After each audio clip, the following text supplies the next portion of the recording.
This is Gideon Fiddles. I'm managing editor of PRWeek magazine. It's my absolute pleasure today to be here in Twitter's new offices on Market Street in San Francisco with Gabriel Stricker, VP of Comms at Twitter. How are you, Gabriel? Doing great. Well, how are the new digs holding up here?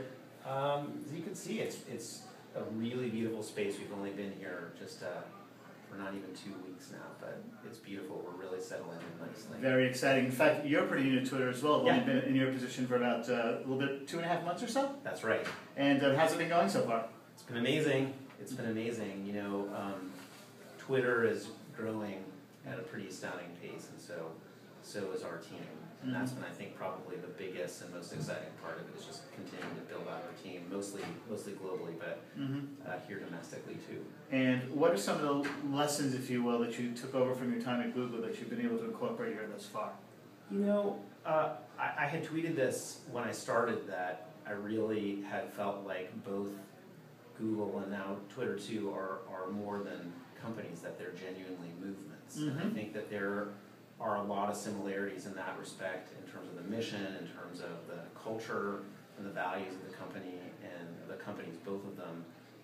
And so there have been a lot of those experiences that I feel like I've been able to bring over and just kind of continue that legacy going. Awesome.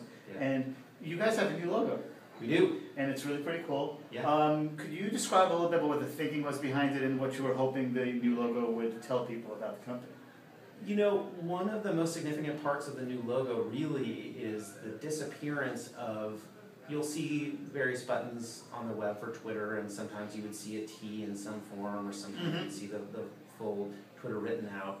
And really what we wanted to do was to have a languageless, universally recognizable logo. And so part of what that announcement was just, all you're going to see in terms of Twitter's brand identity is just the bird.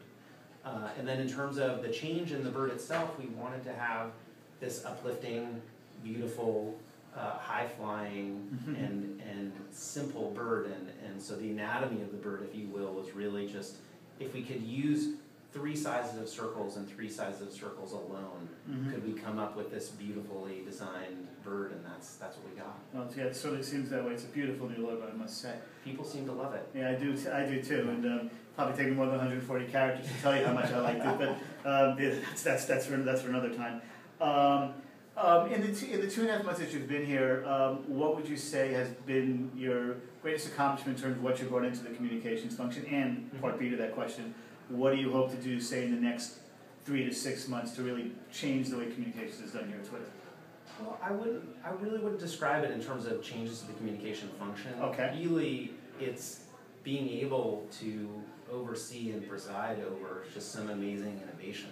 At the end of the day, it's ultimately the work of the engineers and the designers and the product folk and the true computer scientists around us who are changing the world with their technology. And I think that we are put in this really enviable position of being able to introduce those amazing things to the world.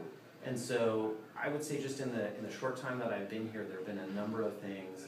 The Innovators Patent Agreement is something that we released right when I was starting, which is just, you know, these are the types of things that if you're working in communications, you love to be able to express those types of things to the world. You know, here's an example where you have a world in which, for whatever reason, the people who are responsible for inventing things don't have control over their intellectual property, and have the ability to come out as Twitter and say, you know what, we view these things fundamentally differently, and we think that those innovators should have control, and be able to put a stake in the ground and say, you know, the rest of the world, this is how we see it, and we hope others follow suit. That's terrific. As you could see, a lot of activity going on here at Twitter, which I'm sure is a daily occurrence. And Gabriel, obviously, in the midst of all this activity, I really, really appreciate you taking the time to speak with me for a few minutes and tell me what's going on at Twitter. Wish you the best of luck going forward in the position, and just thanks for joining me today. Thanks so much for having me. Thanks, Gabriel.